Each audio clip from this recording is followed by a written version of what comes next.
Hey all, welcome back to the channel. I'm trying something a little different for audio today. Hopefully this will be a little bit better. We'll give it a try at least and see.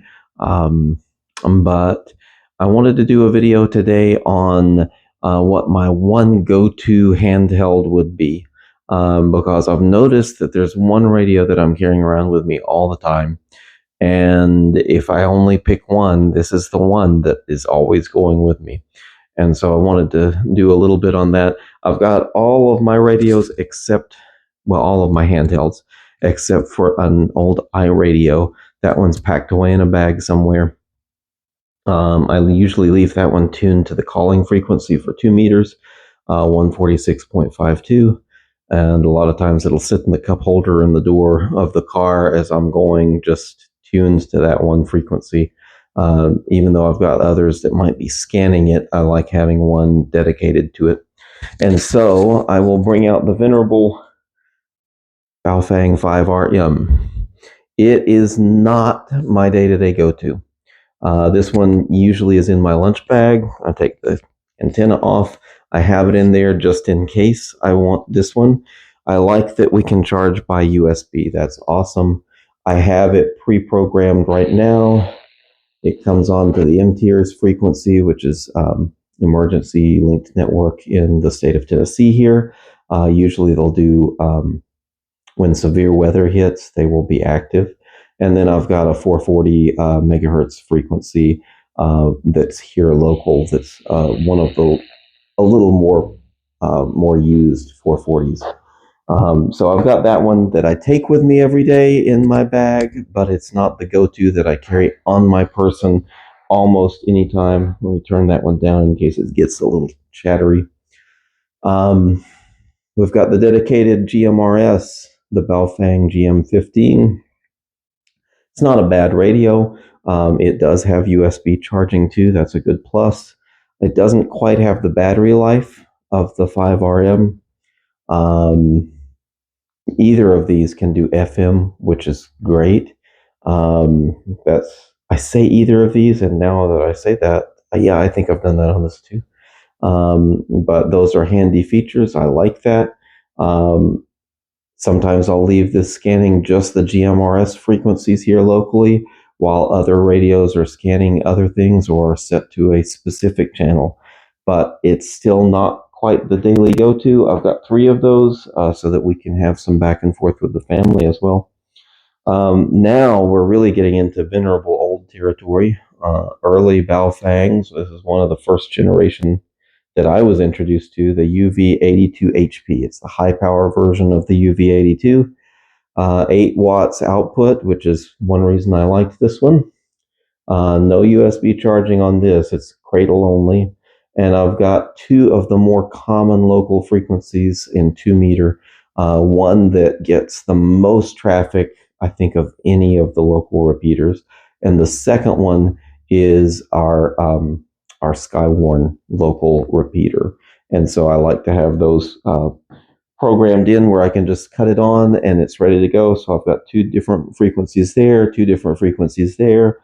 And then, if we had bad weather, I can be listening to a few at once instead of having to scan and maybe miss a little bit. Next up on the list is another one of these first generation Baofengs, UV82X. This is the 220 version of the UV82, and so it does 2 meter and 220. This is the only radio that I have picked up the 2 active local 220 megahertz repeaters. It's hard to make out one of them on this. The reception quality is not great, but I do also have the antenna that's tuned for it, which I may trade out on the 5RM at some point and test and see how it competes with this one as far as its receiving and even transmitting. I'm able to hit 2 of the local 220s with this one. Never been able to do that with the Baofeng. That is a Baofeng too, but with the newer one, with the 5RM, I've not been able to hit those. So I like having the old one just in case for that. Next up on my list, Retevis, what is this? The 3TS It's a good radio. It's a digital. Um, I like that. I don't think we've got FM capabilities here for over-the-air broadcast, but we do have analog, 2 meter and 440. If it were easier to program on the fly, this would probably be the go-to.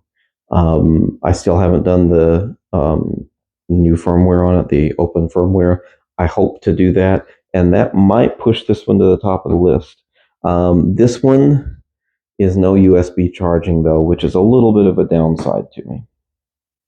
The one, the one that is my go-to, that I find myself sticking in my pocket, just carrying wherever, even if I don't have my lunch bag, I don't have anything else. The one is the TidRadio TDH3. It is right now, hands down, my favorite to carry around with me. One, because it's smaller than all the others. It does have the USB charging. It has FM radio, so I can tune into the local FM station. This is the GMRS version. You can switch back and forth between GMRS and amateur radio unlocked. Legality of that is another discussion. It's sold as the GMRS blessed version. I've got it pre-programmed for a lot of things. It's got a nice display. It scans really.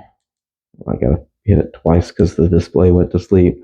It scans pretty well, looks pretty good. Even with the stock antenna, the short antenna, it does pretty well send and receive. I'm able to hit a lot of the local repeaters on it. And so it is my go-to. It goes in the shirt pocket sometimes, the pants pocket sometimes, just carry it sometimes. I mean, it goes with me almost everywhere. And so, anyway, that was my go-to right now. Be sure to comment below and let me know what your go-to handheld is. All I've got are the cheap handhelds, so I don't have a Yaesu to play with or an ICOM or anything fancier. But if you do, let me know why you like it. Let me know why you carry it all the way everywhere, every day. And make sure you like, subscribe, share the channel. Thanks for stopping by, and we'll be talking to you soon.